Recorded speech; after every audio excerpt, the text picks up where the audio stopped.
Good evening and welcome to the May 8th, 2018 meeting of the Durham, New Hampshire Zoning Board of Adjustment. I'm calling the meeting to order and like to welcome everybody here in the audience and those that are watching at home on DCAT 22. First, I'd like to introduce the members here and next to the table. To my left, Micah Warnock, regular member. Myself, Sean Starkey, regular member. To my right, Chris Sterndale, regular member. And Tom Toy, regular member. And Peter Wolf, alternate. Also at the table with us is our Code Enforcement Officer, Audrey Klein, and behind us, our excellent minute taker, Victoria Parmalee. Process for public hearings goes as follows. Applicants or designated representatives will be asked to come up and speak at the podium. Those in favor will also have an opportunity to speak, as well as those opposed. Rebuttal for those in favor and opposed. Please just make sure that anything you're saying is addressed to the board, not to the audience. We need you to talk right into the microphone, please. A motion to close the public hearing will then be taken. 3 votes are needed for any motion to pass. We will have 5 members voting for most applications this evening. Please note there is a 30-day appeal process to ask for a rehearing. No new applications are started after 10 p.m. unless a majority of the board decides otherwise. Let's discuss the agenda. We'll seek the alternates. Peter, you'll be voting all evening for everything. As far as the agenda goes, are there any changes to the agenda? That being said, I'll move we approve the agenda as submitted. Second. Any discussion?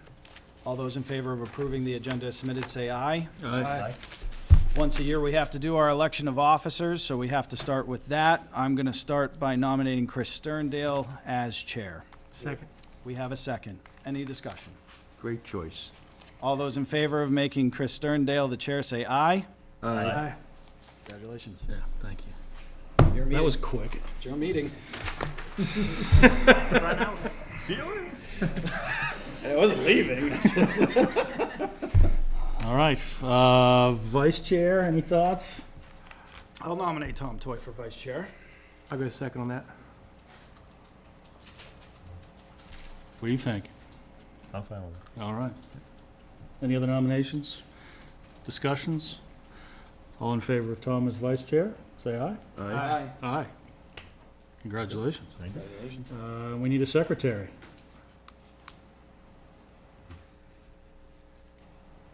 Mike is up next. Mike is our target. Nominate Micah for secretary. Second. Discussion. Any other nominations? All those in favor of Mike as secretary, say aye. Aye. All right. Congratulations. Congratulations. Somebody will explain to you your We duties have an later. excellent minute taker. Used to. Okay, public hearings. Any other business before we get to public hearings?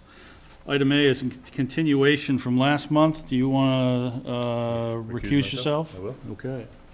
You want to read us? Micah should read us in, Micah should Mr. read us in. Secretary. Okay. It's a continuation of a public hearing from, I believe it was April 10th, on a petition submitted by Thomas A. Toy, IV of Durham, New Hampshire, for an application for variances from Article 7, Section 175-53, and Article 20, Section 175-109 of the Durham zoning ordinance to change the use of an existing barn approved as a mixed-use building to a multi-family structure with 4 dwelling units. The property involved is shown on tax map 6, lots 9 and 8, or lot 98-8, is located at 9 Tavern Way and is in the Residence B zoning district. Okay, I'll reopen the public hearing. Mr. Toy, you want to come up?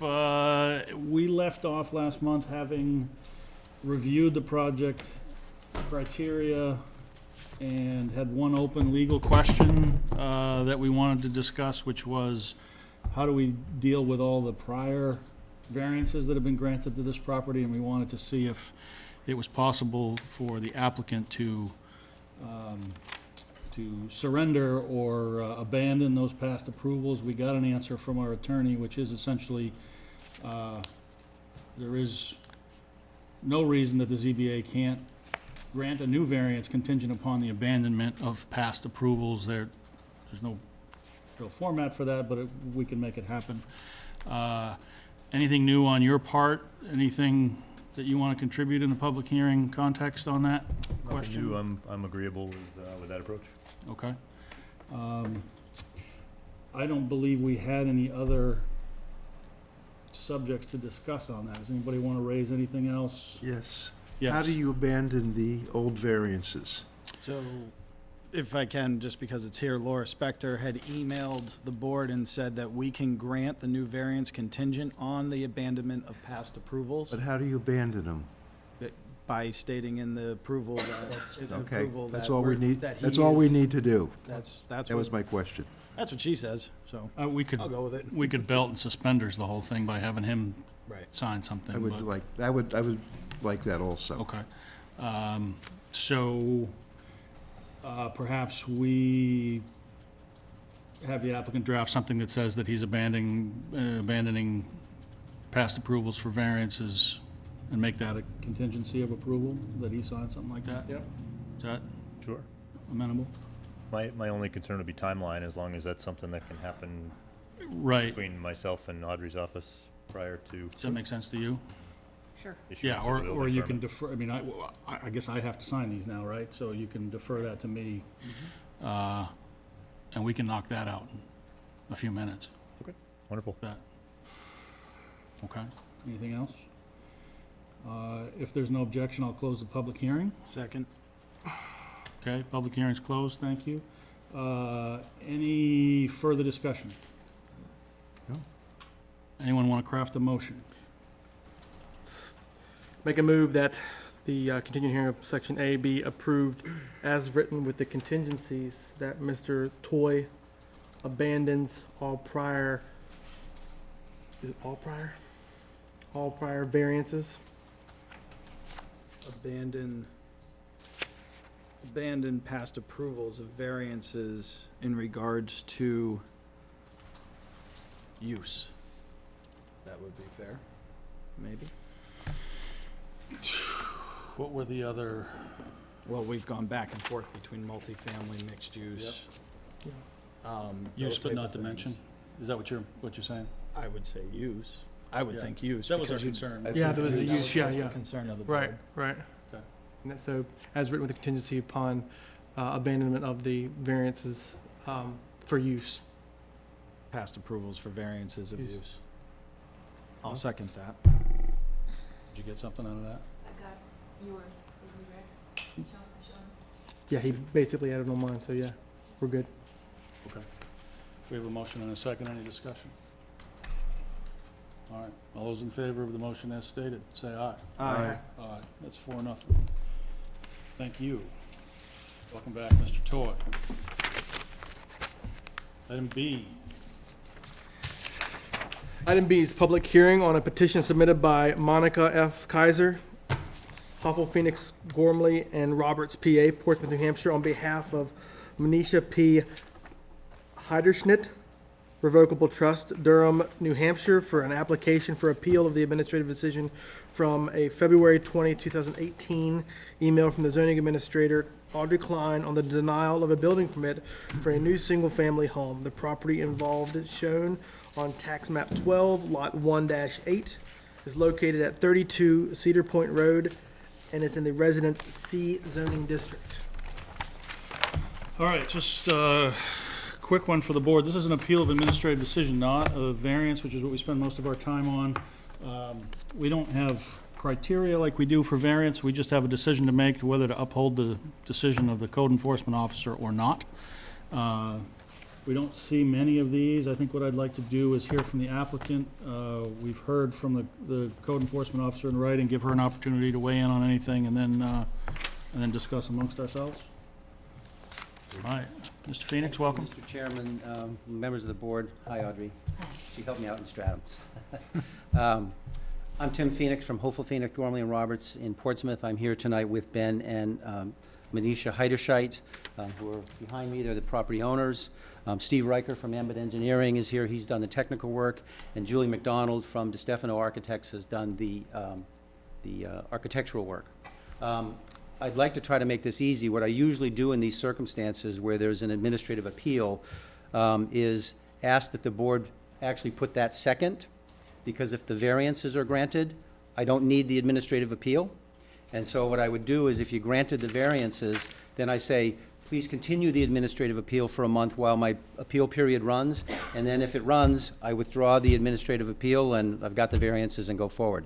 If that's okay with you guys, if you'd prefer to go with the administrative appeal first, I can do that, but that's what I usually see happen. And I've got some issues about the administrative appeal as to what effect they have anyway. I'd hope not to have to, meaning that, I don't know that Audrey and I would disagree about some of it once I explained it, but I think it's simplest because we did ask for the variances that she said we needed anyway, so if that's acceptable. Yeah, that's probably more logical. Just read the pieces that we're asking for specific variances on from those next two. That's item C on the agenda. Yep.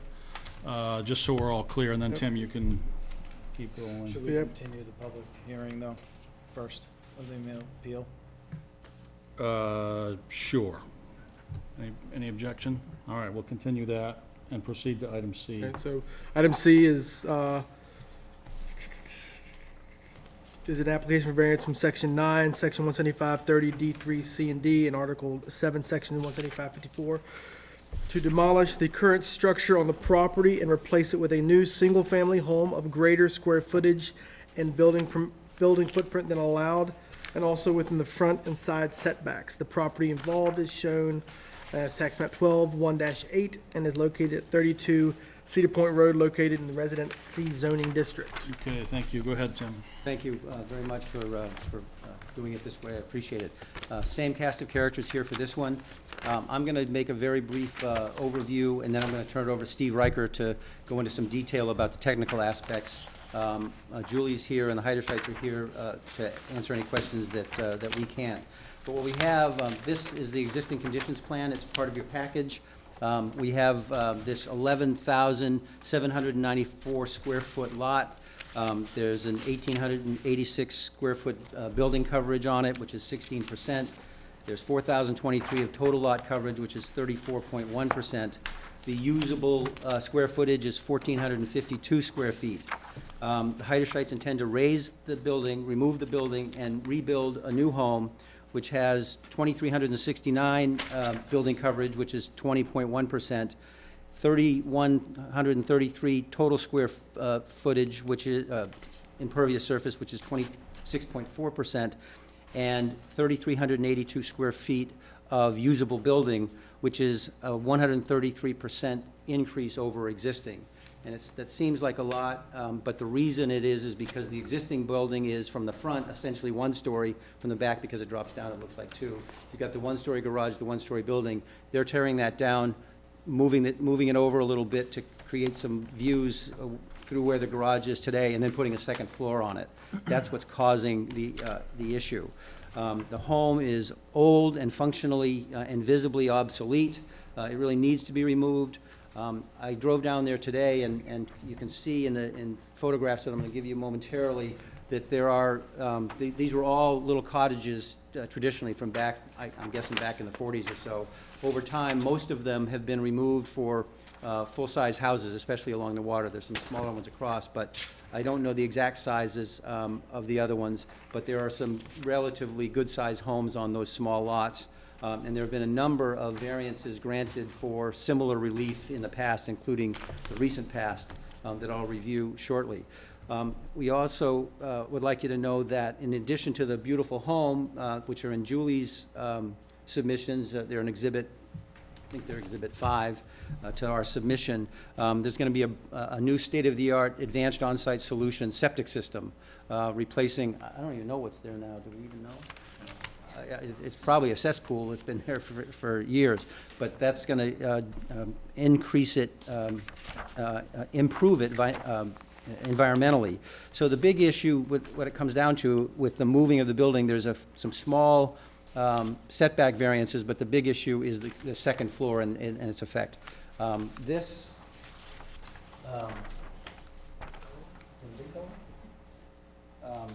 is the proposed conditions plan, also in the packet.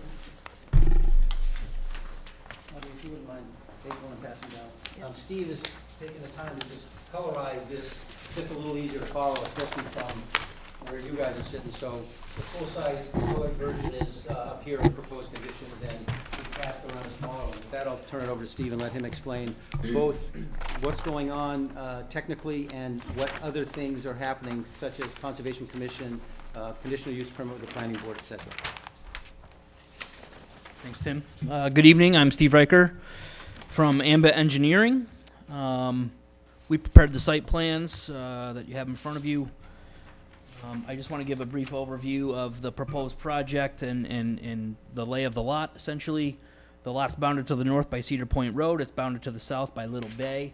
The lot does slope from north to south at a pretty good rate. There is a pretty good slope there. As Tim said, there's an existing home on the lot that's rather dilapidated, and we're proposing to put a new house on that lot. The colored plan that you have, I've colored it up just to try to make it clear, but the green outline that you see on that plan is essentially the existing home and garage. The area that is colored in pink is the proposed home. The area outlined in orange is the existing gravel driveway. The area that's colored in blue is the proposed pervious paver driveway. And then the area that's colored in yellow is a pervious paver patio. The patio and the driveway essentially are the same structure. They blend into one. However, a portion of the yellow area is for foot access into the building, whereas the blue area is essentially where vehicles would park and or provide vehicular access in and out of the proposed garage. That's the distinction between the two, between the yellow and the blue. I just wanted to clarify that. Essentially, they are the same structure. As Tim noted, we're also proposing an advanced on-site solutions septic. It's the state-of-the-art septic. It's the best septic technology available today. Essentially, with that system, the treatment occurs in the tank, whereas your standard septic system, the treatment occurs in the leach field. The effluent that leaves the tank and entering the leach field is of pretty high quality, since it's already had most of its treatment in the tank. So the tank serves two purposes: to settle out solids and to provide treatment for that effluent. The effluent that leaves that tank and goes to the field has already received what's called pre-treatment, essentially. And what it does afford the owner is it affords a much smaller leach field. Perfect application for this septic on this lot, given its size and its proximity also to Little Bay. So we feel it's a great environmental improvement on this lot to have this type of system. The system also requires that the owner sign a contract with the manufacturer. That contract guarantees that the owner essentially has the system inspected yearly by the manufacturer to make sure it's working correctly. Power is run to the tank because there is a bubbler in the tank, essentially, an aerating bubbler. And that's what gets inspected by the manufacturer on a regular basis to make sure it's working correctly. Other than that, there's no removal of trees on the lot to complete this project. Some minor grading between the proposed home and Little Bay. Essentially, that grading is to accommodate the leach field. And I just want to give a brief overview of permits that are needed and where those permits currently stand. An NHDES wetlands permit is required for this project that is currently under review with NHDES. An NHDES shoreland permit is also required that was approved on February 21st of 2018. The septic plan needs to be approved by the Subsurface Bureau. That has been submitted, and it's also under review currently. And lastly, at the local level, this project requires a Town of Durham conditional use for accessory structures in the 125-foot Shoreline Protection Overlay District. This set of plans was submitted to the planning board, to the planning department. It was reviewed by the Conservation Commission on April 12th, and the commission recommended to the planning board that they approve the application. And we had our first meeting with the planning board on April 25th, and at that time, the planning board set a public meeting for tomorrow, May 9th. That's all I have. Thank you. Okay.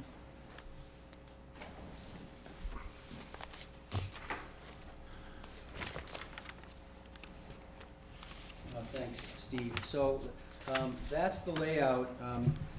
To again talk about the variances, I'm reading from page 4 of our memorandum. We need variance for an increase of the non-conforming building footprint.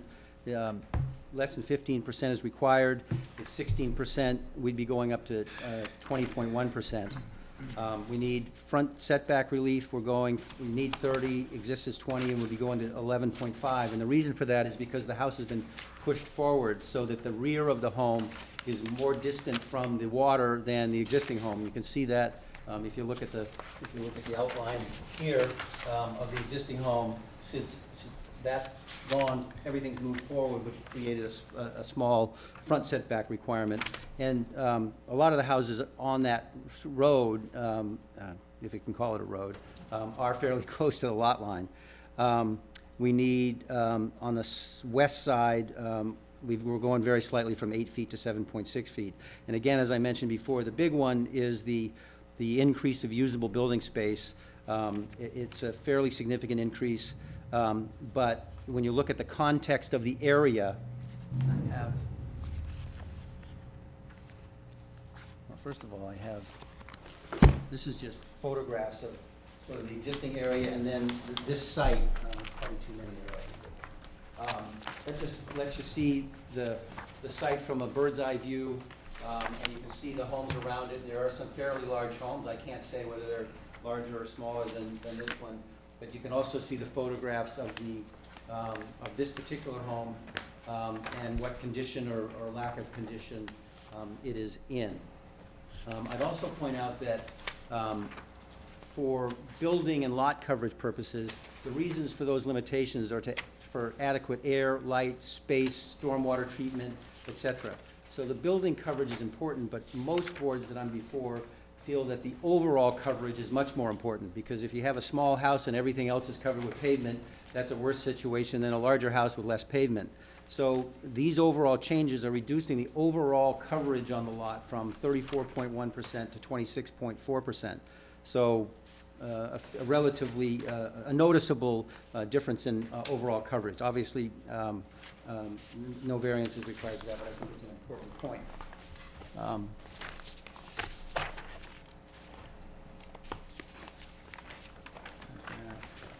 I'd also point out that we checked with Ben's help, and there have been a number of other variances granted in this area, and we think they were correctly granted. Some of them, one of them is 24 Cedar Point Road, which has fairly, you lived it, so it's had a fairly detailed and lengthy history. But eventually, I don't know what the status is of it today, but eventually a variance was granted, and in that one, it was a nearly 300% increase. 3 Cedar Point Road got variances in January of 2016 for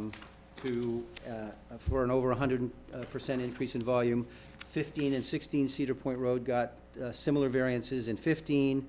In 22 Cedar Point Road got a variance in 2015, and 29 Cedar Point got variances, although it was a shed. So some of the same issues have arisen in that area as the area grows from the little cottages to full-time residents and more intensive use. And it's because the lots are small, and in 21st century living, a two-family house with a garage is going to take up so much of the lot, and that leads to the need for these variances. So with that as the background, unless you have questions now, I'm just going to go through the 5 variance requirements. Is that right? Questions at this point? No? Okay. I do have one other handout. I'll just have to be working, but that's just that's the elevation of one of the elevations in Julie's packet, which is Exhibit 5. The only reason I gave it to you and asked you to provide it is because we didn't have anything that I saw in the packet that specifically showed that we meet the height requirement. So they, Ambit went out and took the measurements all around the house to get the average grade, and Julie did the measurements from the height as required by the ordinance, and it's at 28 and a half feet, 26? So it meets the 30% is allowed without a conditional use permit, but it's well under, it's under the 30 and well under the 35 that you could get.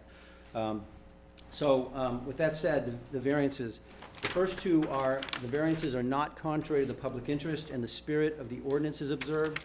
I always group those two together since the case of Malachi Glenn Associates v. Town of Chichester, where the Supreme Court said that they are related. And the test is, will the variances unduly and to a marked degree conflict with the ordinance such that they violate the ordinance's basic zoning objectives? Mere conflict with the zoning ordinance is not enough. And so we looked at your ordinance and to determine what its purpose was, and the purpose is to promote the health, safety, convenience, and general welfare of the town of Durham. So what we have here is the Cedar Point homes are a clustered group of small lots originally containing camps or seasonal cottages, and over time those lots have been further developments, and the small seasonal cottages have been replaced with what appear to be year-round homes, especially on the water. So considering that factor, we looked at the ordinance and its specific purposes, which include to implement the master plan and other policies designed to promote orderly growth. We think that a new state-of-the-art home that's fully two-code, year-round home with a advanced on-site solution septic system does implement the master plan. Its intent is to preserve air and water quality, much better septic system. The home is moved farther away from the water. The size of the home, we don't believe, is going to negatively affect air and water quality. The Heiderschites will be good stewards of the land and the water that they're on. To conserve open space and agricultural resources, again, while the building is a little bit bigger, the overall open space on the site, the impervious surface on the site has been reduced rather substantially. To encourage the installation of renewable energy systems, which really doesn't apply here. Protect natural and scenic resources. We are doing that by the septic system, the moving the house forward away from the water. And I think the house, we would agree that the house that Julie has designed is a lot more beautiful, even though it's not a natural resource, than the one that's there. Provide for recreational needs. We don't infringe upon anybody's recreational needs. Protect life and property from flooding and other natural hazards. There will really be no change here. Preserve the historic sites, which doesn't apply. Ensure development is commensurate with the character and physical limitations of the land. Both Julie and Steve and Ambit have done that by siting the house where it is and being respectful of the various setbacks, coverages, and the like. And then finally, ensure that the timing, location, and nature of new development considers the immediate and long-term financial impacts of proposed uses. I don't know that that really applies, but you're going to have a property that's increased in value, so, and full-time living, I assume you're moving there? Yes. So they'll be contributing more to the tax base, et cetera. So those two sections, public interest and spirit of the ordinance, are summarized by the case law as follows. To determine whether the granted variances would violate basic zoning objectives is, will it alter the essential character of the locality? And we submit that the home that's there today does not really meet the character of the locality that's grown up around it.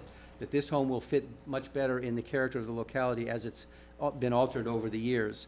And the second is, will it threaten the public health, safety, or welfare? The added size, as I said, created by adding a second floor primarily, is not going to threaten the public health, safety, or welfare. Moving the house away from the water a little bit helps protect that. The septic system helps protect that. So we believe for those reasons that those two sections are met. The third of the 5 variance requirements is that granting the variances will not diminish surrounding property values. You've got a poor home, poor quality home, certainly wouldn't meet code today, bad condition inside and out. The new home is 2-code, tastefully designed, will fit in will allow sufficient air, light, and sight distances. environmentally improved because of the septic system and the moving the house away from the water. So this property's value will be increased, and we would suggest that that will certainly not decrease. It might even help pull up values of surrounding properties because this isn't next to them anymore.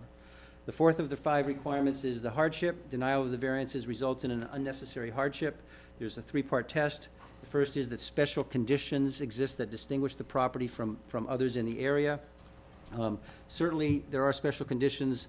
The lot is a prior non-conforming lot. It's only 11,794 square feet, much smaller than I think it's 150,000 that's required in this area today. It's subject to a 50-foot prime wetland setback, 100-foot tidal buffer zone, 125-foot shoreline protection, and then the regular setbacks, the side setback is 50 feet, and the requirement, and the lot's only about 80 feet wide, so you've got a negative building envelope. So certainly the size of the lot and the application of the zoning requirements to it mean that it has special conditions. The second of the 3-prong hardship test is that there's no fair and substantial relationship between the public purposes of the ordinance and its application in this instance. With respect to the setbacks, they're not really changing that much. They're consistent with what else is there in the area. So we think that the front and side setback variances are fairly minor, and there's no reason to apply them given the benefits that this project will provide. The increase in the nonconformity building footprint is 16 to 20%, but again, the overall impact for impervious surfaces being decreased from 34 to 26%. And the increase of the usable building square footage is really just the second floor. Most of the homes, the newer homes there that have replaced the old cottages, are 2-story homes. So there's just no reason under the circumstances to allow this old building that needs replacement with an old septic system to remain rather than replace it with this project proposal. The third prong of the hardship test is that the proposed use is reasonable. The case law says that if it's a permitted use, it's presumed reasonable. This is a permitted use, and for the reasons I've cited, I won't belabor it anymore. We think that this use and the house design and the request for the relief is entirely reasonable. And finally, the final requirement is that substantial justice will be done by granting the variances. The test is, if there's no benefit to the public that would outweigh the hardship to the applicant, this factor is satisfied. Any loss to the applicant not outweighed by a gain to the general public is an injustice. So the Heiderschites have the right to the reasonable use of their land. I think we'd all agree with that. And you have to look at what's there today and its condition and its effect, including the septic system and its proximity to the water. By making these changes and allowing them a decent home with a 2-floor living, like most homes today would be, is fair and reasonable. To deny it doesn't give any benefit to the public. It leaves an old decrepit building that really needs replacement there. It leaves an old, who knows how old or how well-functioning septic system, which needs to be replaced. So the summary is that there's no benefit to the public that would outweigh the hardship to the applicant by denying these variances. And granting the variances will do substantial justice to the applicant, to the Heiderschites, but will not in any way harm the public. I've gone through that fairly quickly. I think that's all. I don't know if anybody has anything they want to add or kick me if I said something wrong or whatever, but that's it. Unless you have questions, we're all here to answer them. We hope you'll approve it because that'll save Audrey and I having to discuss the administrative appeal. You have another meeting tonight, Tim? That was pretty quick. Actually, I do. I don't know if I'm going to make it, but I do. Questions? One question. The application for the conditional use permit that's in, is that for the septic system, the structure? Let Steve, he's been handling that. You said it was an accessory structure. Yeah, that's a great question. I think, and maybe Audrey can add to it. I think the accessory structures are driveway, retaining walls, Yeah. well, septic system, Okay. everything but the house. They don't require any special for the septic?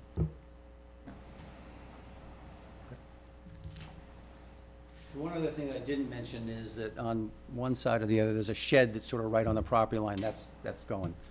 And I understand that the neighbor on that side heard that and was very happy that that was happening.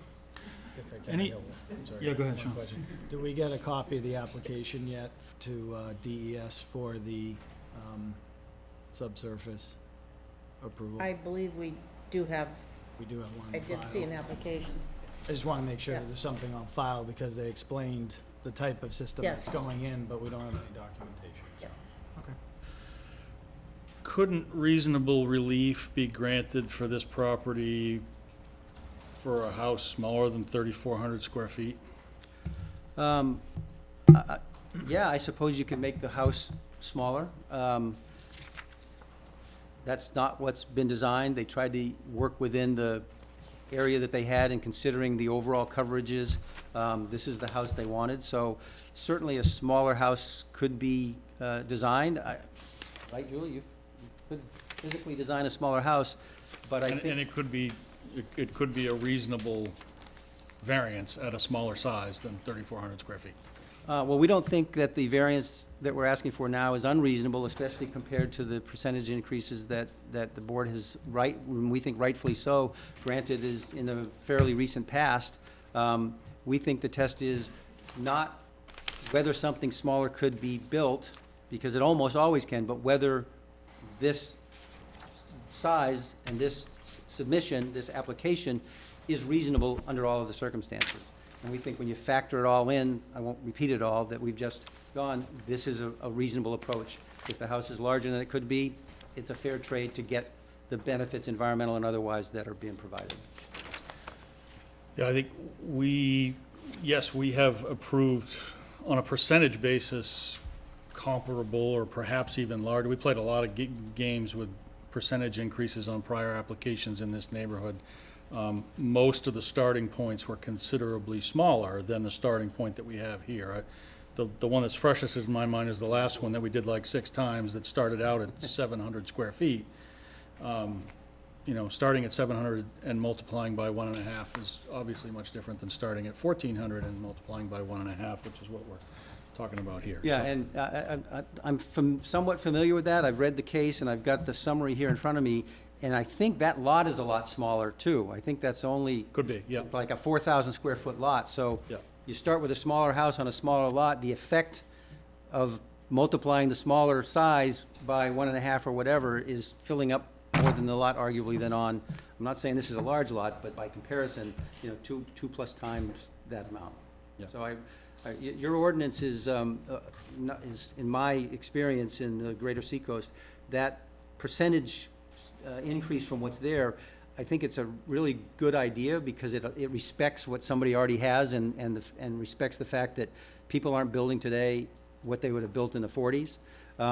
But it makes it difficult in these cases, because most ordinances just say, here's how much of your lot you can cover, whether it's an expansion or new or old. So yours makes it a little more complicated to get where you need to get, but I think it's a better way of doing it and fairer to the process. I think it's intended to be fair to the abutters, in that you have some sense of What's gonna what happen? could appear there.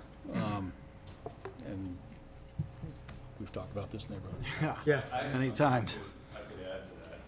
Go ahead. Yeah, go ahead, Identify unless you want to jump in. I'm there. Ben Heiderscheid, the homeowner. In working with Julie, we knew we could avoid certain, we could have gotten some of the things we're looking for in the house in a slightly smaller square foot if we had just put a big square house right in the middle of the lot.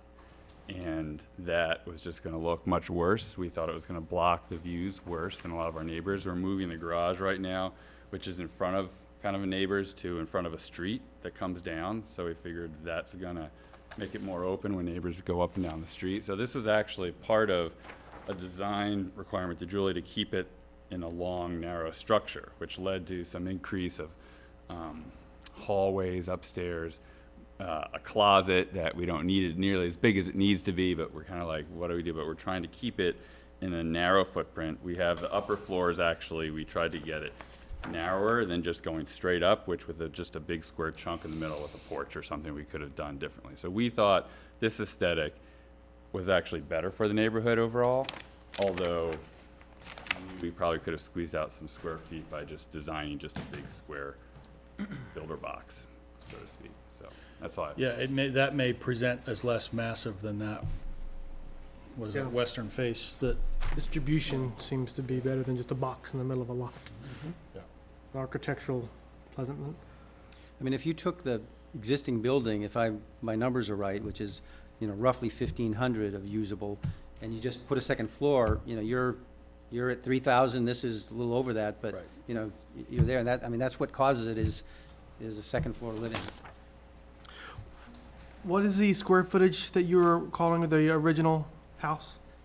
Well, there's a couple of square footages. The coverage, the building coverage that I have, if I got it right, is 1,886 square feet, or 16%. But the usable square footage, which is where the multiplier comes from, is 1,452 according to the ambit plans.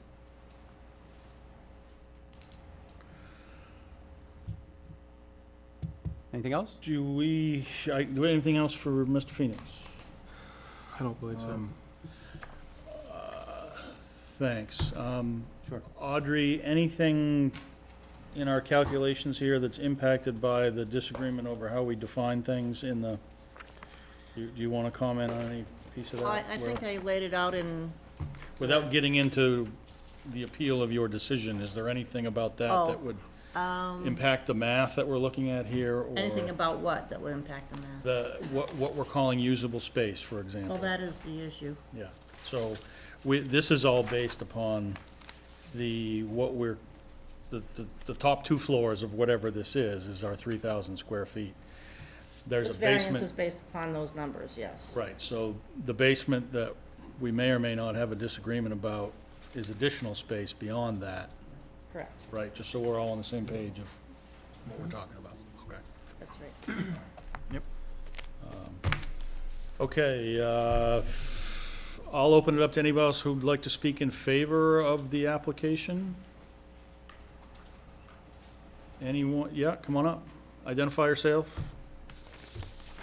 My name's Mike Cleary. I live at 26 Cedar Point Road. We've been in the neighborhood since 2002 and have watched various things happen in the neighborhood. I speak in favor of the Heidersheit's project. I think that their house design is appropriate, and for our neighborhood, there's been a lot of changes that have been happening in the neighborhood, most of them for the positive. I can tell you that the person at 24, who apparently caused a lot of consternation here amongst the committee, is my immediate neighbor. And even with, he caused quite a bit more volumetric increase than was allowable. But still, I think even he has the right to use his property. I think the Heidersheit's house is beautiful, and I think it's going to fit wonderfully in the neighborhood. I think, I know that Craig's here, and I'm not sure where Craig stands on it. I think he's in favor of it, but I think all the people that I've talked to and have seen the design, we've talked about the abutters and what we all think, and I think it's great. I think you should approve it. Thank you. Anyone else in favor? I'm Craig Harris. I live at 34 Cedar Point Road. You're in a So- butter on the east side, is that right? Yes. Okay. So I've lived there for 30 years, and I've dealt with this problem structure for 30 years. It is a two-story structure.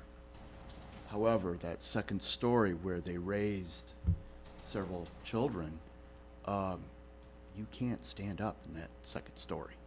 So this improvement that the Heidersheit's project is presenting,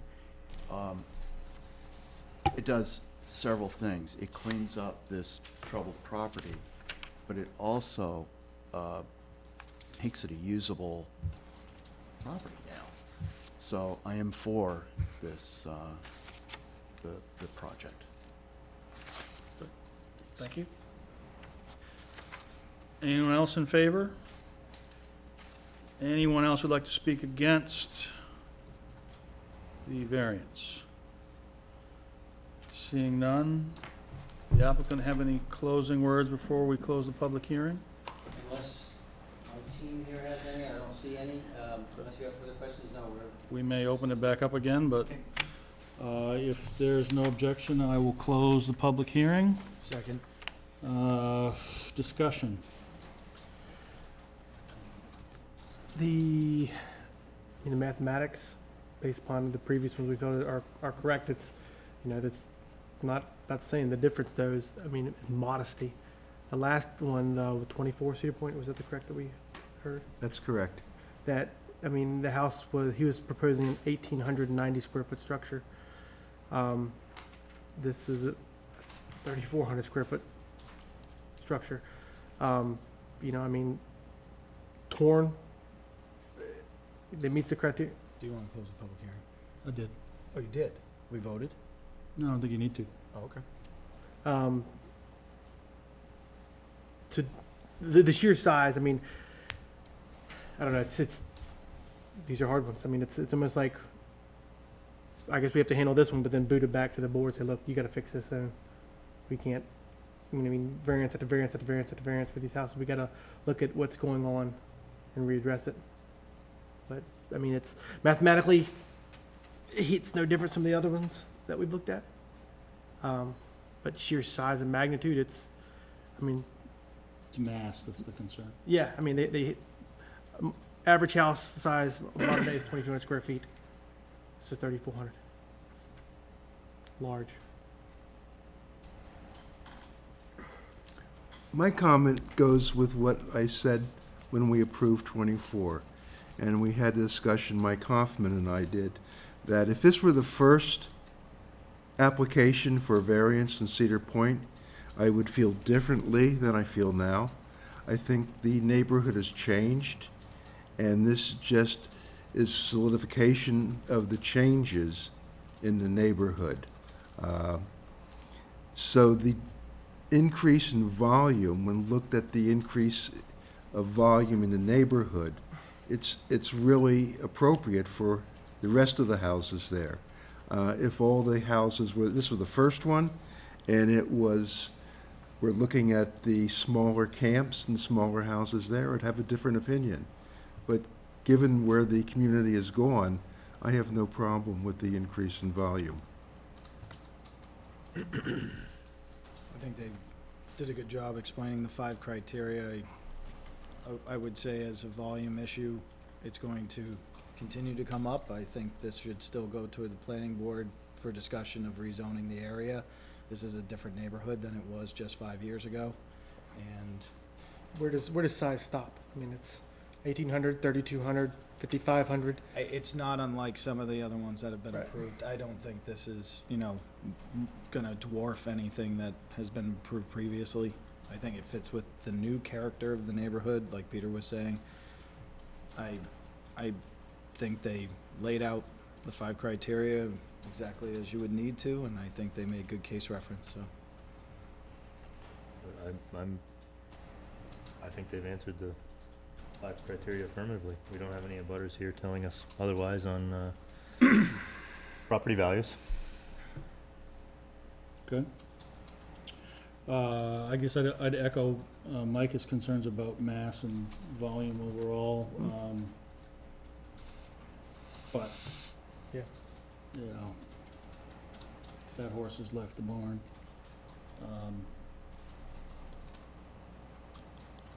Anyone want to make a motion? I'll make a motion. And just, before we do that, let's talk through the 5 criteria on, and the only subject that's come up is volume. I think setbacks here, we've seen these many times in this neighborhood. The setback issues are pretty straightforward, and this is, those questions are quite easy. And improvements, net improvements, as well as footprint. So, somebody want to take us through the 5 criteria real quickly, just so we show on the record that we're doing that, and then we'll go to a motion. I'm happy to. 1 and 2, as per Malachi Glenn Associates versus Town of Chichester, these are considered together pursuant. So, as far as the implementation, looking at it from public interest and spirit and intent. I think they meet those based upon the information they laid out regarding the design and plan to expand on the property. Diminishing surrounding property values, it's only an improvement of what's already currently there.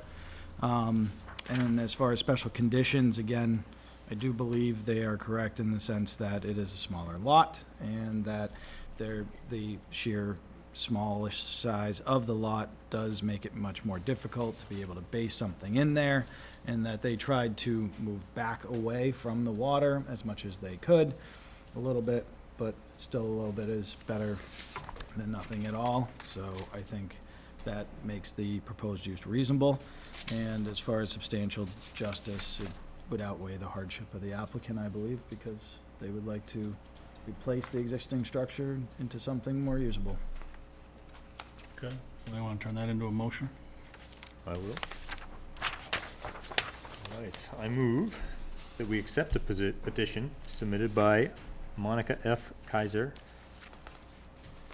Hopeful Phoenix, Gormley, and Roberts, PA, Portsmouth, New Hampshire, on behalf of Manisha P.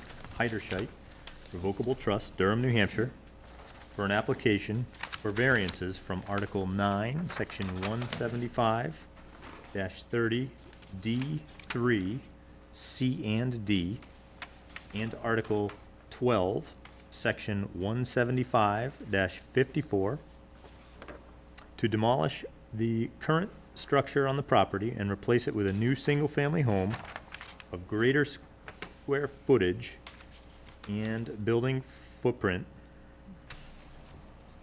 than allowed, and also within the front and side setbacks as presented in exhibits A, B, and C. How's that? Is that enough of a exhibit They gave us- citation they for you gave us to quite a bit enforce? of We got paperwork here, so multiples, so, that's part of the submission. is that enough for you to work with, Audrey? Sure. We have a motion. I'll second. We have a second. Any discussion? Everybody clear on the motion? Any discussion? Hearing none. All those in favor of variances as moved, please say aye. Aye. Aye. Peter, I didn't catch you. Oh, yes, I said aye. That's 5-0. All right, approved. As you are aware, there you have a 30-day appeal period. Thank you, Mr. Chairman, members of the board. I would now move to continue the administrative appeal to a date after the expiration of the 30 days, and if the 30 days expires without appeal, I will then file a request to withdraw that. Okay. Any objection to continuing what was item B, the application for appeal of administrative decision?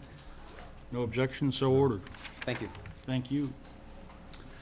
Good luck. Thanks a lot. Item D. Item D is a public hearing on a Papers. petition submitted by Mary, I apologize now, Lanez Aaronworth and Richard Hallett of Durham, New Hampshire, for an application for variance from Article 7, Section 175-54 of the Durham zoning ordinance to reduce the non-conforming shoreline frontage from 25-0,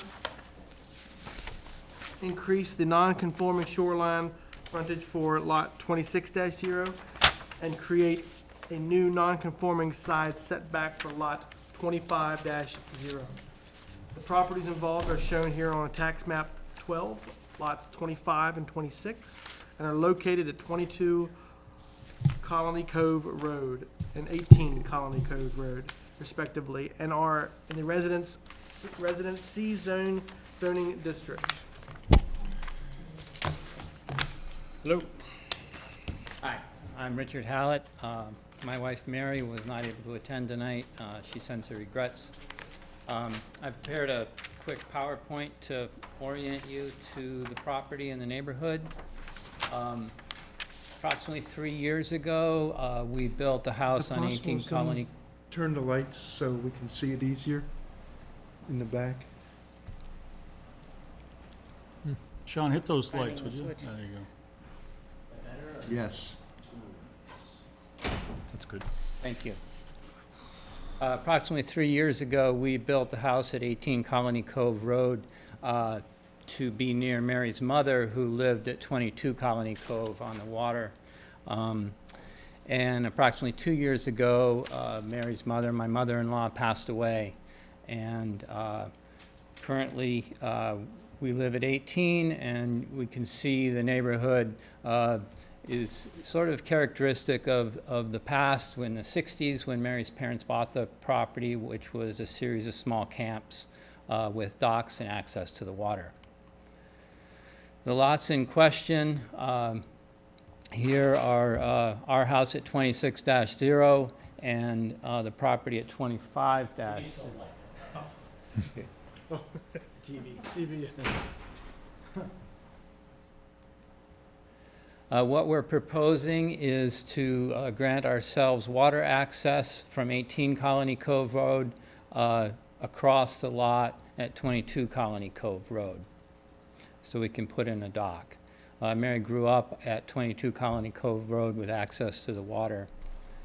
To offset the loss of square footage on the lot, we're proposing to add property from the field lot to 22 Colony Cove Road, which will result in a net increase of square footage to the lot at 22. In addition, we own the property which is currently a field that is adjacent to Colony Cove Road, and what we're proposing to do is remove that from being a buildable lot and attach it to our property at 18 Colony Cove Road, increasing our current lot size to make it almost conforming to the 150,000 square feet lot size. This action would take that out of circulation and would not allow anyone to build on that property, preserving the scenic aspect of the neighborhood. The variances we're requesting are to decrease the frontage, the 195-foot frontage on 22 Colony Cove Road to 175 feet, or 170 feet, I'm sorry. But we will offset that by increasing the lot size slightly. We will also need a variance to have the lot on 18 Colony Cove Road have a frontage of 75 feet, which is less than the 200 feet required. And we're asking for a variance on the setback, since the deck of the house at 22 Colony Cove Road is about 27 feet from the new lot line, and the house is 40 feet. So that's not compliant with the 50-foot side setback. And this is, again, a look at the overview. We do have a shed on the property, which we would move, and the proposed dock is marked on the satellite image there.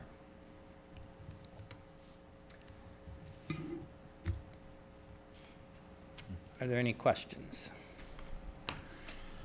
This comes with a voluntary merger of two lots if approved later on, and a lot line adjustment at some point? Is that That's where correct. that would go after this? Is that, Two lot line adjustment. or two lot line? Yes, Two lot line adjustments? yes.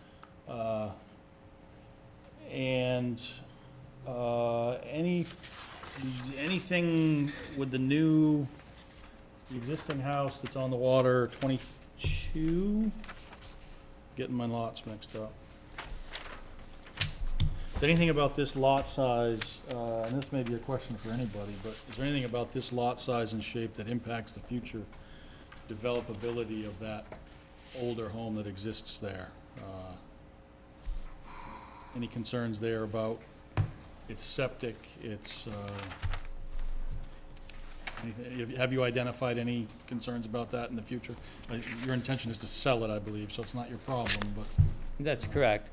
We have identified that the current septic, which was installed in 1962, is not in compliance. Before we sold it, we'd be required to fix that problem.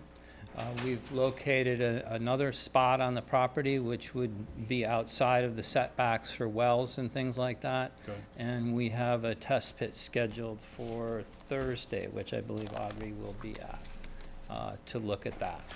So you don't believe we're gonna be seeing that property here for a variance? We're gonna create this new lot for that existing house. You would not expect that we would see you again for a variance for that lot because of something like a septic? That's what I'm drilling toward.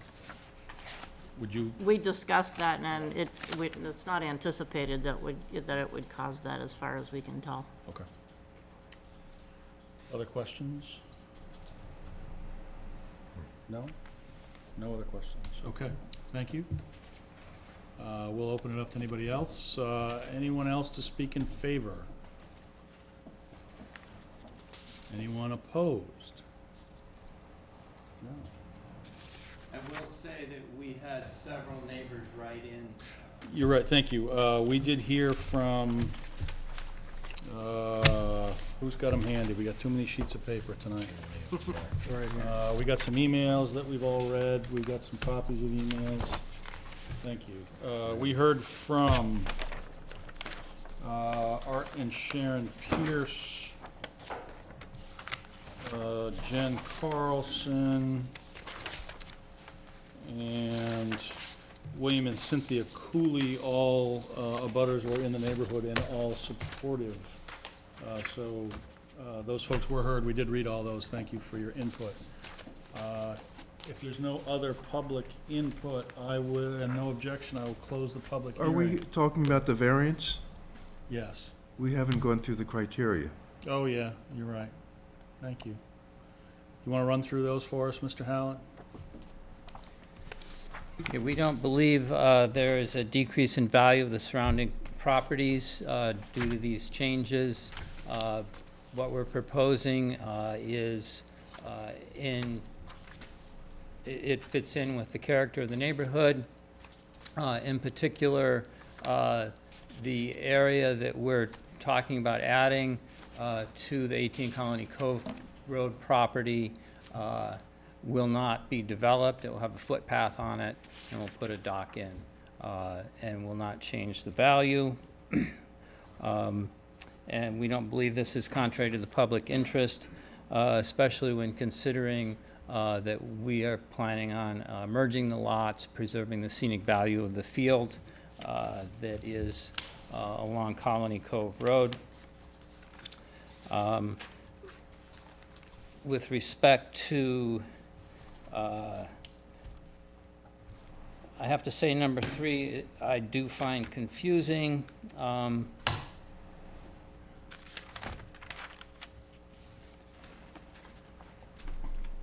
And we're looking at impacting lot 25-0, and we're the owners of the lot, of that lot, and our neighbors aren't an objection to what we're doing out here. Granting access for 18 Colony Cove Road to the water will allow us to enjoy and use the natural resources there and won't impact others in the area. And this will not be contrary to the spirit and intent of the ordinance, because we will preserve the natural woodland along the access point, and we will also preserve the scenic beauty of the neighborhood by merging the lots, preserving the field on Colony Cove Road. Okay. That's a question. Shoot. I'm struggling with the same thing you're struggling with, the special conditions of the property. I understand that the property itself doesn't have access to the water now, but personally, I don't believe that to be a special condition to the property. The property lines were moved and zoning is changed in that area to try to maintain 200 feet of water frontage on purpose in order to make sure we don't have dock after dock after dock lining up along this area and constant disruption there of the shoreline. So I guess, I know you're struggling with it. I did read through what you had, but maybe, you know, you can help me, because I'm having a problem with that. Well, in reading item 3, it looks like there's 3A, sub A and sub B, and then you can, you address or 3B. Do we have to address all 3 of those? Generally, it's A or B. And so, looking at no fair and substantial relationship exists between the general public purpose of the ordinance provision and the specific application of that provision, I don't see that we're impacting the general public purpose of the ordinance provision by our actions here. And the proposed use is reasonable because it fits in with the character of the neighborhood. In fact, the new dock that we're proposing would be farther away from the existing dock than most other docks as seen in this picture.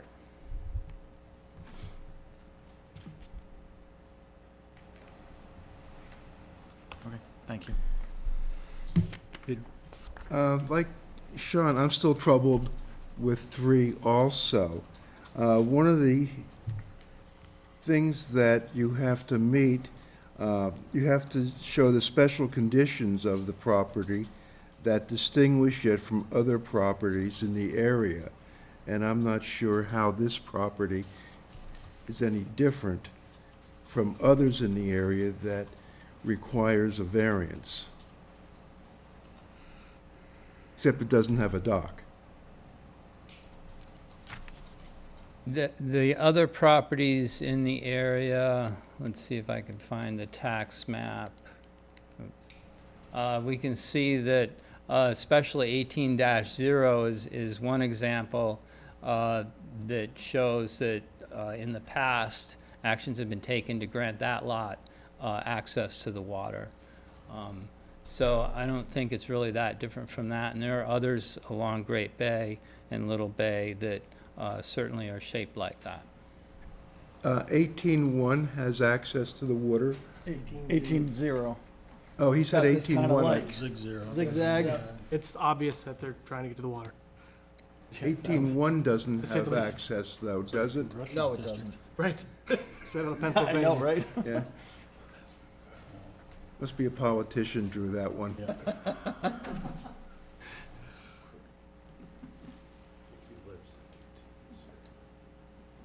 Is the lack of waterfront a special condition in that neighborhood? Is that too big a stretch? I don't see it. I don't either. Okay.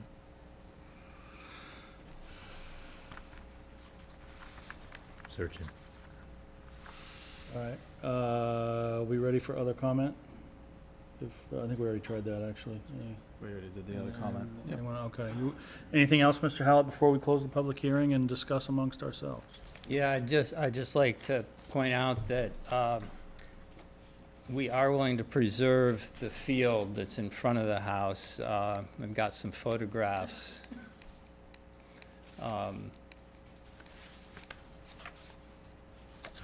And right now, the way things stand, because of the circumstance of having just the timing of us building a house there and not being able to, if we hadn't built that house, we might have been able to move onto this property and remodel the waterfront house. Just simply not possible now. But we are willing to take this field and keep it in its pristine condition, as opposed to having to sell it as a buildable lot, putting a new house there, and allowing us to then remodel the house on the waterfront. So that I know it's not exactly related to the variances we're requesting, but I think it is relevant to the character and the scenic value of the neighborhood and the use that our neighbors put to that field. They walk their dogs on it, play ball on it. In the past, our neighbors across the street mowed it and created a baseball diamond on it, and we'd like to preserve that. But right now, with the way taxes are and finances, that would be our other option if we weren't able to achieve what we're looking for here. Okay, thank you. Thank you. If there's no objection, I will close the public hearing. All right, we're closed. I think there's a public purpose that the ordinance had in setting minimum shorelines that you pointed out. I think the ordinance also has purposes that would be benefited by pulling a house lot out of contention so close to the water in that neighborhood, and I think there's a pretty significant public value to that. That it's a competing purpose. It doesn't quite create a hardship for this lot, but I think we ought to consider that as a, Kind of like a conservation easement being removed from easement with the replacement of something somewhere else. You know, paying homage somewhere to, like you said, I mean, you're taking a buildable lot out, which, you know, years down the road, be looking to probably give somebody a variance to build a house there. So, I mean, I think that's a fair swap. I think it's a great argument, and I want to approve it based on that, but I'm not sure it's within our purview to do that. I'm with Tom. I agree with you 100%. I'm just stuck with the criteria that the legislature has imposed on us, and I think we're lacking on number 3, even though there's a benefit from the overall project. I would say it's very thoughtfully laid out. I really do. I can't get there on special condition. I'm not there on substantial justice, and I'm definitely not there on spirit and intent. It's unfortunate that these lots were changed in the past, because they would be the existing, essentially close to the existing conditions today, but I'm just not getting there based upon those 3 factors. I want people to be able to use their land. I would love to see land preserved, but I just don't get there based upon the way our ordinances are written. I'm okay with substantial justice. yeah, It's really just hardship. yeah, I am too.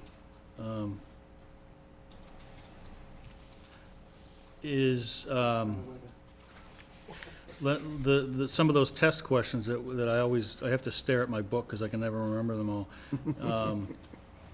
Is full application of the ordinance to this particular property necessary to promote a valid public purpose? Limiting the sprawl of docks is a valid public purpose, and full application of the ordinance. You're gonna Would create a apply. new 75-foot water frontage, and you're gonna reduce a 190-foot to already 125, and non-conforming, already that's right. non-conforming, even Yep. smaller. And I understand what they're doing as part of the plan to try to offset that. But I'm not getting there, because to offset it, I think it would have to be something to do with the shoreline, unfortunately. And that's just where I come from, the spirit and intent of the ordinance. Yep.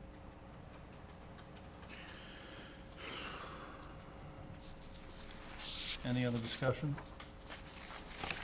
The other criteria? If we're not gonna get there on any one of them, it doesn't really matter, right? That's right. Okay. If there's no further discussion, I'll take a motion.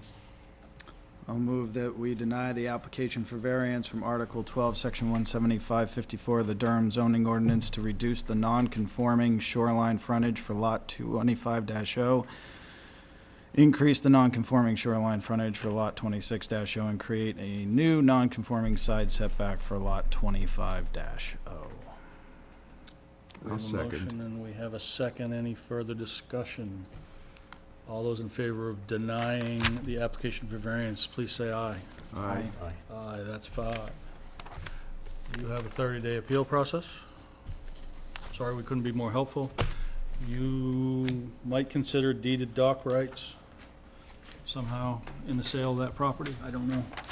Perhaps you bake that in, I don't know. Easement? Yeah, an easement to dock rights. I don't know. Yeah, the state will not allow 2 docks on one property, so we've considered that. But thank you for your time, and appreciate your considerations. Thank you. Good luck. Item E. Item E is a public hearing on petition submitted by Joanne Tremaine, Durham, New Hampshire, for an application for variance on Article 7, Section 175-54 of the Durham zoning ordinance to install a generator within the side setback. Property involved is shown as tax map 12, lot 1-5, is located at 37 Cedar Point Road.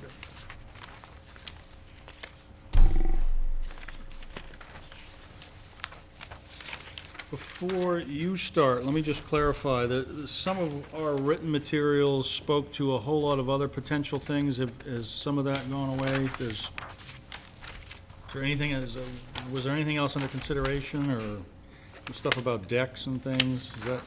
That wasn't anything No, that was from the old, that was a Oh, previous variance. this was a Right. previous Variance. variance. Okay, It was thank you. back in '05. Ah, the dates. Okay. Predates me.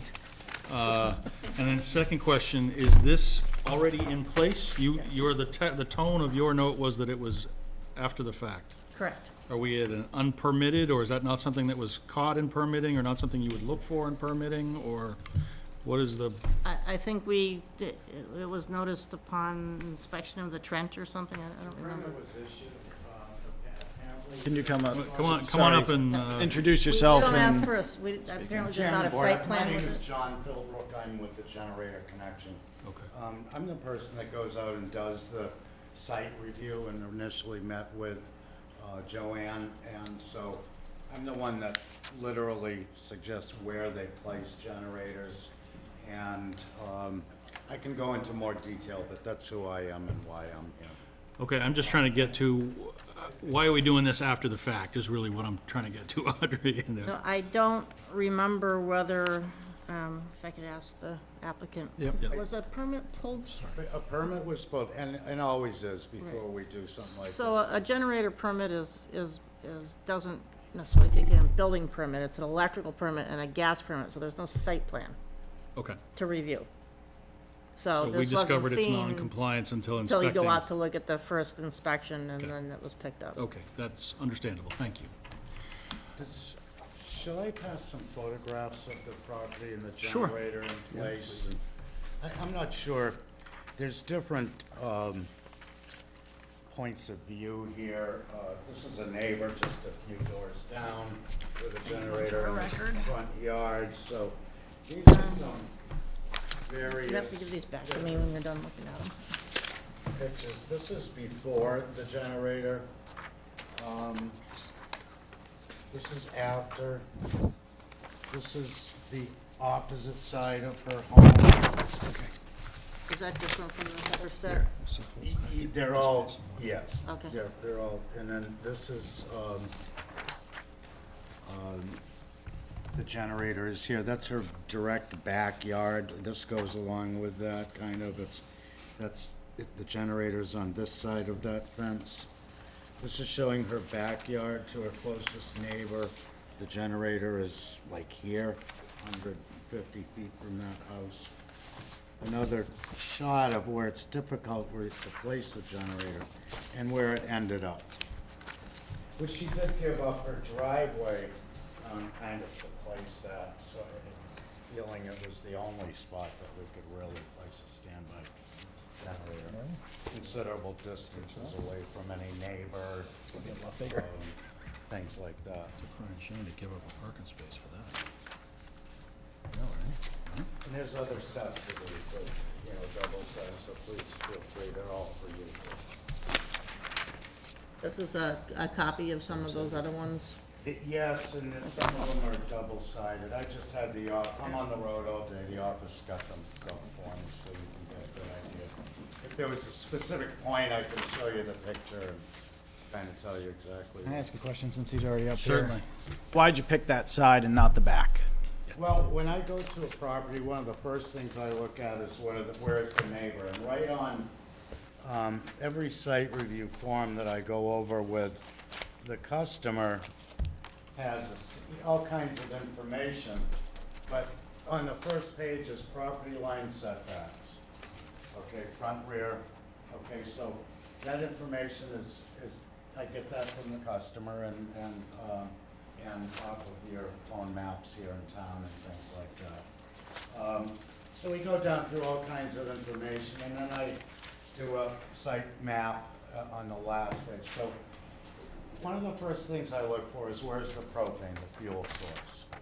Okay, because there's great difficulty sometimes in gas piping clear across the house. Sometimes you can't. It's triples and quadruples the cost of the gas installation part of it. So you kind of look at where is the propane. It has to be 10 feet from that. It has to be 5 feet from any window.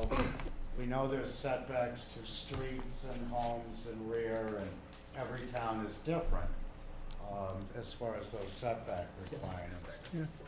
And You showed a yard area, and you didn't put it in that yard area. Why not? Well, that yard area behind the fence is a large home. Okay, one of the photos had a large area. Well, that's next door. Oh, that wasn't your property? No. Okay. What looks like a vacant lot next door, Right. right? That's, I It's a- drove over there. It's a So- large yard with the house. That's the, Mr. Romer's house, and that's like the original house for the whole street. Okay, but that large wide open space That's to the his- east of you goes with the house that is With his house, further east. yes. Right, so where the generator is, there's a fence there. Right. I took a picture through that fence, and there's a hedge there. You can't even see the generator. But that house is 100+ feet away from that property line there. Right, yeah, yeah. So we interrupted your explanation of why it's not in the back. So you look at, where's the power, where's the fuel? We talked to the customer. She has dogs that live in that area. There's in between the house and the backyard, there's a shed-like Yeah. storage area that's open almost beyond the back of the house. And then you have where her dogs live and all, and then it gets to be where you're then 30 and 40 feet away from where your propane is, and you have a generator sitting right in the middle of her backyard where she does have animals back there and so on and so forth. So if you're looking at our house, the generator's on the right side. The left side is completely landscaped and hardscaped. Yep. The right side, of course, the fence is there. Who wants a generator in front of their house, and it probably doesn't meet setbacks from the front road? And then that seemed to make most sense for Joanne and that household as far as the expense and placement of it. 'Cause it has to be 5 feet away from any combustible structure, so behind the house you have the shed, and then 5 feet from that puts you a considerable distance and difficulty to get to the propane. So she kind of sacrificed a bit of driveway to place it in a place that's really kind of makes sense and is completely away from anybody's property as far as noise. And these generators are a good 20 to 30 decibels lower in sound, running sound on every other week exercise and full speed operation. From your portable generators you're used to hearing, the average portable generator runs in the high 80 decibels. Good ones lower, a little lower than that, but we're a good 20 decibels with a standby generator of this type in sound data, okay? So there's no, that I can see, it's a considerable distance from any neighbor as far as sound. And I went around to all of the neighbors that surround my house and talked to them all, and they, were in support of where it was placed as far as affecting them. So I put that into the, I just have a photograph of the back of the house, yeah, and you didn't choose to use that area. right. But there is a lawn there and an open area there. Yeah, Okay. yeah, that's, And then there's a, right where I'm standing, that picture there, right to the left is that shed built onto the back. And that's, yeah, that's just for Another like one trash has and Have to be back here, Storage. 5 feet away. it's not a Backyard. structure So, really. yeah, so it's that one, 5 feet away. Okay, thank you. Okay. That's it? Yes, I'm good. Thank you. I got it. You got it, okay. I like the Uh, commercials too. What's that? I like your commercials. Oh, thanks. The one he just gave, or the one that you see No, the one I elsewhere? see on TV. I watch them intently. If I could just say, we place a lot of generators. I've been with the company for the last 3 years. The owner is a good friend of mine. We deal constantly with every town in historic districts, and we have a high respect for the town setback. And I, out of 500 and some odd generators we installed last year, this is the first setback, hearing that I've ever been to in 3 years. Peter, We're very cognizant of that. It's not a conflict, but they installed a generator for me, which I'm very happy with. all right, that's enough of the ads for the generator firm. Can I just ask one more question? So I assume, so you can correct me if I'm wrong, if you put one around back, the safety because of having to pipe away from the gas and what have you, it would have made more sense to put in a diesel generator, or I'm just wondering, if you had no choice and somebody prior to you installing it said, you have to put it out back, what are the pros and cons there? The cons are that it's, I suppose, Well, Maybe Joanne. I have the backyard, I have 2 large dogs, that's their yard. I don't really want them around the generator, and I know that, that's not, she does have, and they come on automatically. They're programmed to test every other week for 15 minutes at a time that yeah. Joanne would choose. But they come on without notice at that time, and I don't know, you do have animals, but just simply, for one thing, the gas piping is quite a distance going straight back. And you'd Which have could to be a safety issue, you would say? somehow go through Okay. a shed, yes, and It worked. windows and things of that. The other- We're good. One more You answered the question. One more thing. Okay. Like I just moved here in October, and we had the power outage, and that's when I was like with that big storm, and that's when I was convinced that I needed a backup generator. And I have never lived on so close to the water. I'm across the street from Craig, but the water's right there, and so I'm aware of the environment and the neighbors and so on, and I didn't want it to be in a place that was ugly, but it's close for me. Like the first big heavy wet snow that came up to over my knees, I had to go out and brush it off, and I could bear it. I got there, but stumbling all the way, and with a broom and brushed it off. If that generator were in the backyard, I couldn't have gotten to it. Okay. So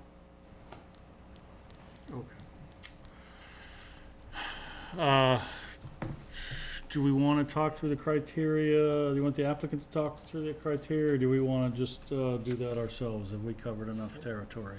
I think we can go through it. Okay. Any other questions for the applicant? Okay. All right, thank you. We'll open it up to anyone else to speak in favor. Anyone else? Twice in one night, you got your money's worth coming to see us. And I'll introduce myself again. So again, I'm Craig Harris at 34 Cedar Point Road, directly across from Joanne. And I have had experiences, bad experiences, from 32 Cedar Point Road years back, where they had just a portable generator, an old portable generator. And when that would fire up, or when they would started up, you could literally feel the vibrations inside the house, inside 34 Cedar Point. That was just not acceptable. This new generator that's been installed it's very tasteful in its location. You can't see it from my house. It is quiet, very quiet. Thank you. It's wonderful. It has been installed comparatively to others that have been installed on Cedar Point Road, again, tastefully installed.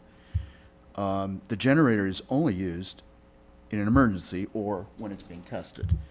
So it's never being used, basically. If you note the location of 32, 34, and 36 Cedar Point Road, those structures sit basically, well, directly under the approach and departure paths for large military aircraft, which fly all the time. The noise produced by those aircraft far exceed any noise from this newly installed generator. I have no problem with that generator being used. Noise, nothing. And lastly, the space that generator was installed is in a narrow side passage to the house where also exists a propane tank. So basically, you can't see it. It's in an area that you really can't store, you can't put a shed in, you can't do anything with that space. It's a perfect installation space. So I am for this installation. Thank you. Anyone else in favor? Ben Heiderscheid, 32 Cedar Point Road. Soon. Hey back, huh? Hey.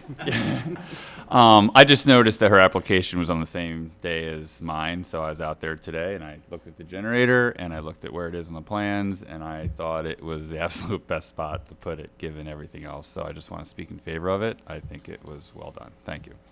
Thank you. Anyone else in favor? Anyone opposed? Any other comments? Hearing none, if there's no objection, I'll close the public hearing. Public hearing's closed. Discussion amongst the board. Yeah, my comment is, all these factors were considered in '05 for the property when he added the deck. The dimension requirements, we can revisit them again. We've just done another place tonight, another site tonight, where again, because of the small nature of the lots, we found that the hardship existed.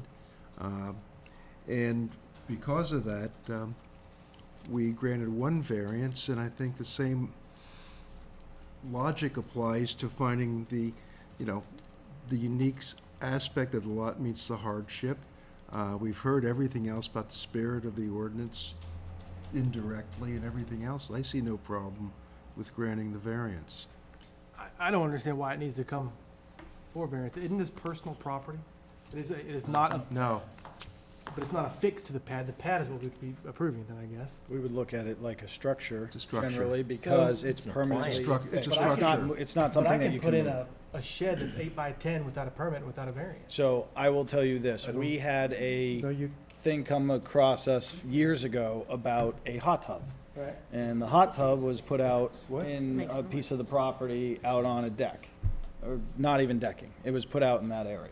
And the question came to, is this a structure or not? Because there was too many accessory structures to the property. If it is understood that something, the decision then, and I think since then, has been if something is being put in place that is expected to stay there, it's not a movable thing, it's not something that would generally be moved, Right? it's a structure. About the propane tanks. Yeah, it's, Propane tanks would generally be moved if they need to be replaced or repiped or for emergency purposes. I wouldn't just say like the that's a generator would be structure, replaced if it no longer worked. but it would be replaced in the same spot.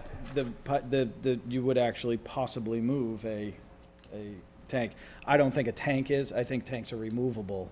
I think the generator is there for a permanent Do you want to weigh purpose. in on Yeah, I'd what's? like to hear what Audrey has. But look at the Peter, let me- definitions, let me- Micah, yep. Let me let Audrey weigh in. Well, the services to the generator are definitely permanent. They're underground in a trench. You know, you can disconnect and take the generator away. But that's the same thing as the propane tanks. The, Propane tanks are typically, again, you can disconnect them and take them away, but you don't leave behind anything. That's except for permanently in. the propane lines that go to the house and. Yeah, but they're empty because there's no Mika. tank connected to Hold on, them. Peter, go ahead. For this, for zoning, you gotta look at our definitions to see what a structure means. If you look at the definition of a structure, on page 36 of our definitions, this is a structure. It has a broad, expansive definition of what includes a structure, not limited to a building, swimming pool, mobile home, billboard, pier, wharf, septic system, parking lot, deck, et cetera, and so forth. This is what we define in our zoning as a structure. So when we look at these things, you know, when you have terms that you're not sure they mean, you need to go look in our zoning definitions to see how we use them in the zoning. Anyone else? Anyone else want to take a swing at this horse that's lying on the ground? I'll take a stab at going through the criteria. Do that. Boy, like it. All right. No decrease in value of the surrounding properties will be suffered. So I think that we can answer yes to that. I think they've put it in a logical location.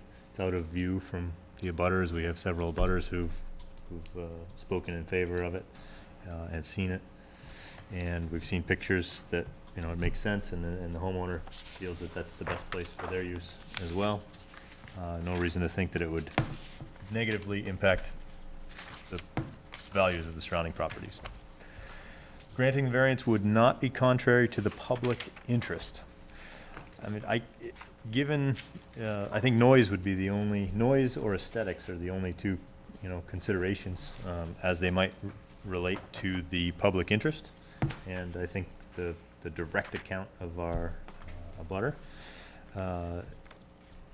he's clearly said that he can't see it, and the noise is nothing compared to what used to be there from previous generators, or compared to other noise that might be in the atmosphere in that neighborhood. So I'm okay with item number 2. Special conditions in the property. So if we go with 3A, so A and B, no fair and substantial relationship exists between the general purpose of the ordinance and the provision ordinance in the specific application of that provision to this property. So I think this kind of goes back to what I was just for the first two, is that the general purpose of the ordinance, this provision in the ordinance, and its benefit to the general public is pretty clear. I think it has to do with aesthetics and noise and things of that nature, and I can't see how applying it specifically to this property has any general benefit to the public. And then item number 2, the proposed use is reasonable. It's reasonable to want to have a backup generator, and I don't know, I'll let anybody else jump in on that one if you want to. The reasonableness of this application, I don't have a problem with it. I think they explained there was a safety issue by having the pipe too much further away from the energy source, so I was okay with that. Substantial justice. Clearly, the homeowner wants to do it. The contractors explained that its location minimized the expense and the complexity of the installation. Probably facilitates maintenance as well. And the use will not be contrary to the spirit and intent of the ordinance.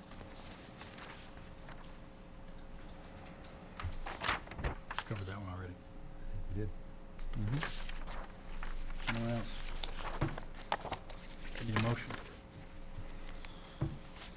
I move we approve the application for variance from Article 12, Section 175-54 of the Durham zoning ordinance to install a generator within the side yard setback as shown on the diagram provided in our packet. Second. You have a motion and a second. Any further discussion? All those in favor say aye. Aye. Aye. I really want to say nay. Go ahead. No, just the horse saying nay. No. That's 5, Veronica. There is a 30-day appeal period, but you're already installed, so there we have it. Thank you. Any other business to come before the board? We have no minutes this evening, according to the agenda. There's minutes in the packet. Was? Were there? My packet didn't have minutes. I didn't have any. For what? It's not on the agenda. Huh. I have actually 2 copies of the minutes. Oh, is that from not our last, that was from our last meeting, I think. We did those. Tuesday, November 14th Yeah, yep, those were the minutes we did at the last and meeting. December 5th. Yes, because we didn't You have were a meeting absent. January, You were absent February, at or last March. I wasn't here. Oh, okay. Correct. You were at a conference, I think, up north. Gotcha. Yeah, we got done Just where I quickly. should have been tonight. Motion to adjourn? I have a motion to adjourn. Second. All those in favor? Go. Aye. Night. We're adjourned. Thank you.